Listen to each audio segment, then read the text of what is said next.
Okay, from page 191.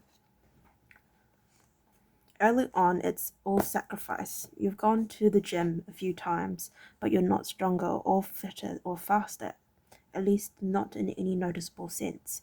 It's only months later, once you shed a few pounds or your arms gain some definition, that it becomes easier to exercise for its own sake. In the beginning, you need a reason to stay on track. This is why immediate rewards are essential. They keep you excited while the delayed rewards accumulate in the background.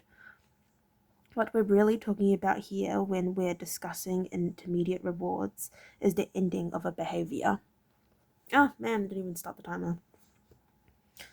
The ending of any experience is vital because we tend to remember it more than others' phases. You want the ending of your habit to be satisfying. The best approach is to use reinforcement, which refers to the process of using an immediate reward to increase the rate of a behavior.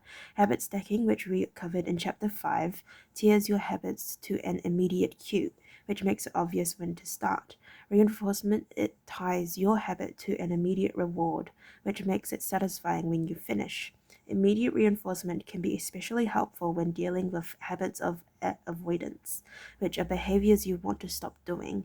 It can be challenging to stick with habits like no frivolous purchases or no alcohol this month, because nothing happens when you skip happy hour drinks or don't buy that pair of shoes. It can be hard to feel satisfied when there is no action in the first place. All you're doing is resisting temptation, and there isn't much satisfying about that. One solution is to turn the situation on its head. You want to make avoidance visible.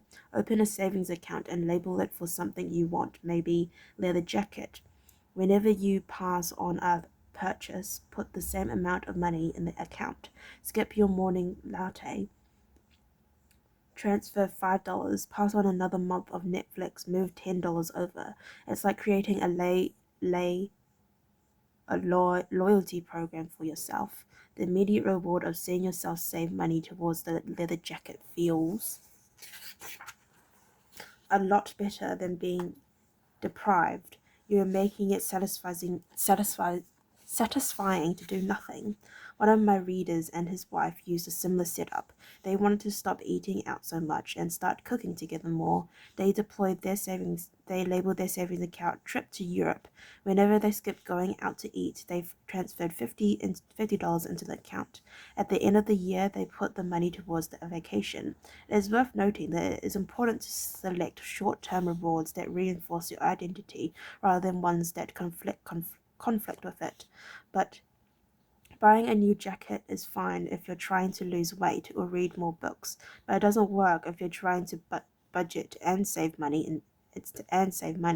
Instead, taking a bubble bath or going on a leisurely walk are good examples of rewarding yourself with free time, which align with your ultimate goal of more freedom and financial independence. Similarly, if your reward for exercising is eating a bowl of ice cream, then you're casting votes for conflicting identities, and it ends up being a wash. Instead, maybe your reward is a massage, which is both a luxury and a vote towards taking care of your body. Now, the short term reward is aligned with your long term vision of being a healthy person. Eventually, as intrinsic rewards like a better mood, more energy, and reduced stress kicks in, you'll become less concerned with chasing the secondary reward. The identity itself becomes the reinforcer. You do it because it's who you are and it feels good to be you. The more a habit becomes part of your life, the less you need outside encouragement to follow through. Incentives can start a habit. Identity sustains a habit. That said, it takes time for the evidence to accumulate and a new identity to emerge. Immediate reinforcement helps maintain motivation in the short term while you're waiting for the long-term rewards to arrive. In summary, a habit needs to be enjoyable for it to last. Simple bits of reinforcement like soap that smells great or toothpaste that has a refreshing mint flavor or seeing $50 hit your savings account can offer the immediate pleasure you need to enjoy a habit, and change is easy when it is enjoyable. Oh. Chapter 16, How to Stick with Good Habits Every Day. In 1993, a bank in Yap, Canada hired a 23-year-old stockbroker named Trent. Was a relatively small suburb tucked away in the shadows of nearby Vancouver, where most of the big businesses deals were being made. Given the location and the fact that was a rookie, nobody expected too much of him, but he made brisk progress thanks to a simple daily habit. Began each morning with two jars on his desk. One was filled with 120 paper clips, the other was empty. As soon as he settled in each day, he would make a sales call. Immediately after, he would move one paper clip from the full jar to the empty jar, and the process would begin again. Every morning, I would start with 120 paper clips in one jar, and I would keep dialing the phone until I had moved them all to the second jar, he told me. Within 18 months, was bringing in $5 million to the firm. By age 24, he was making $75,000 per year, the equivalent of $125,000 today. Not long after, he landed a six-figure job with another company. I like to refer to this technique as the paperclip strategy. And over the years, I've heard from readers who have employed it in a variety of ways. One woman shifted a hairpin from one container to another whenever she wrote a page of her book. Another man moved a marble from one bin to the next after each set of push-ups. Making progress is satisfying, and visual measures like moving paper clips or hairpins or marbles provide clear evidence of your progress. As a result, they reinforce your behavior and add a little bit of immediate satisfaction to any activity. Visual measurement comes in many forms: food journals, workout logs, loyalty punch cards, the progress bar on a software download, even the page numbers in a book.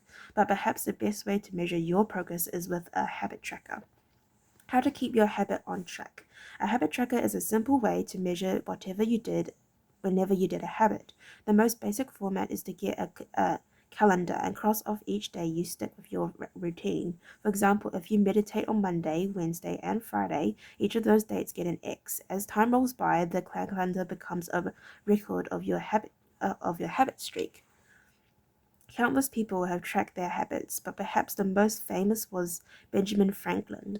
Beginning at age 20, Franklin carried a small booklet everywhere he went and used it to track 13 personal virtues. This list included goals like lose no time, be always employed in something useful, and avoid trifling conversation. At the end of each day, Franklin would open his booklet and record his progress. Jerry Seinfeld reportedly uses a habit tracker to stick with his streak of writing jokes. In the documentary Comedian, he explains that his goal is simply to never break the chain of writing jokes every day. In other words, he is not focused on how good or bad a practical joke is, but or how inspired he feels. He is simply focused on showing up and adding to his streak. Don't break the chain is a powerful mantra. Don't break the chain of sales calls. You'll build a successful book of business.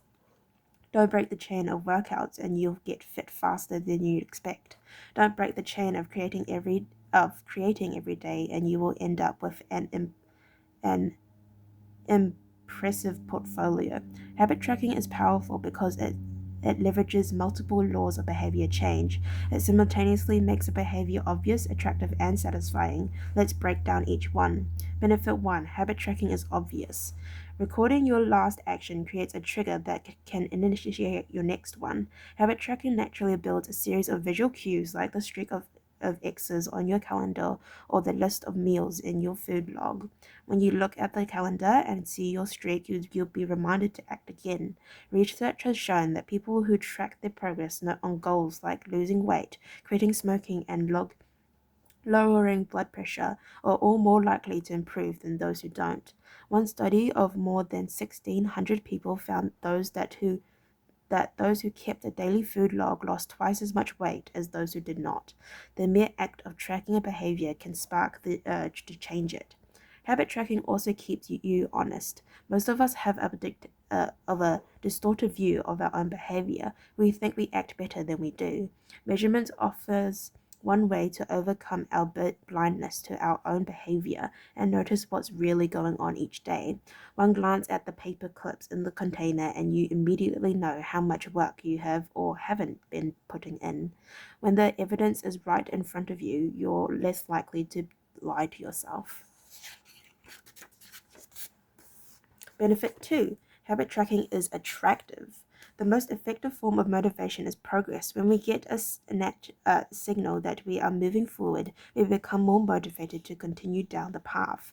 In this way, habit tracking can have an addictive effect on motivation. Each small win feeds your desire. This can be particularly powerful on a bad day when you're feeling down. It's easy to forget about all the progress you have already made. Habit tracking provides visual proof of your hard work, a subtle reminder of how far you've come. Plus, the empty squares you see each morning can motivate you to get started because you don't want to lose your progress by breaking the streak. Benefit 3: habit tracking is satisfying. This is the most crucial benefit of all. Tracking can become its own form of reward. It is satisfying to cross an item off your to-do list, to complete an entry in your workout log, or to make an X on the calendar. It feels good to watch your results grow, the size of your investment portfolio, the length of your book manuscript, and if it feels good, then you're more likely to endure. Habit tracking also helps keep your eyes on the ball. You're focused on the process rather than the result. You're not fixated on getting six-pack abs. You're just trying to keep the streak alive and become the type of person who doesn't miss workouts. In summary, habit tracking 1 creates a visual cue that can remind you to act. 2 is inherently motivating because you see the progress you are making and don't want to lose it. And 3 feels satisfying whenever you record another successful instance of your habit. Furthermore, habit tracking provides visual proof that you are casting votes for the type of person who person you wish to become, which is a delightful form of immediate and intrinsic gratification. You may be wondering, if habit tracking is so useful, why have I waited so long to talk about it?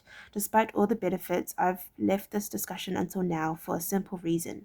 Many people resist the idea of tracking and measuring. It can feel like a burden because it forces you into two habits: the habit you're trying to build and the habit of tracking it. Counting calories sounds like a hassle when you're already struggling to follow a diet. Writing down every sales call seems tedious when you've got work to do. It feels easier to say, I'll just eat less, or I'll try harder, or I'll remember to do it. People inevitably tell me things like, I have a decision journal, but I wish I used it more, or I record my workouts for a week, but then quit. I've been there myself. I once made a food log to track my calories. I managed to do it for one meal and then gave up. Well, tracking isn't for everyone, and there is no need to measure your entire life, but nearly anyone can benefit from it in some form, even if it's only temporary.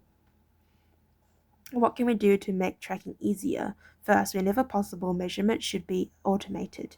You'll probably be surprised by how much you're already tracking without knowing it. Your credit card statements tracks how often you go out to eat. Your Fitbit registers how many steps you take and how long you sleep. Your calendar records how many new places you travel to each year. Once you know where to get the data, add a note to your calendar to review it each week or each month, which is more practical than tracking it every day. Second, manual tracking should be limited to your most important habits. It is better to consistently track one habit than to sporadically track them. Oh, you can't see that. Finally, record each measurement immediately after the habit occurs. The completion of the behavior is the cue to write it down. This approach allows you to complete the habit stacking method mentioned in Chapter 5 of Habit Tracking. The habit stacking and habit tracking formula is: after current habit, I will track my habit. After I hang up the phone from a sales call, I will move one paperclip over. After I finish each set at the gym, I will record it in my workout journal. After I put my plate in the dishwasher, I will write down what I ate. These tactics can make tracking your habits easier, even if you aren't the type of person who enjoys recording your behavior. I think you'll find a few weeks of measurement to be insightful. It's always interesting to see how you've actually been spending your time. That said, every habit streak ends at some point, and more important than any single measurement is having a good plan for when your habits slide off track. How to recover quickly when your habits break down. No matter how consistent you are with your habits, it is inevitable that life will interrupt you at some point. Perfection is not possible. Before long, an emergency will pop up. You get sick, or you have to travel for work, or your family needs a little more of your time. Okay, yeah, we have reached the 15-minute mark, so I'd like to finish here at page 100. 200 on the dot, look at that. Right, if you'd like to listen to me read from page 201, can you see that? Yeah, 201, then please stay posted and hopefully I'll see you next time. Bye bye.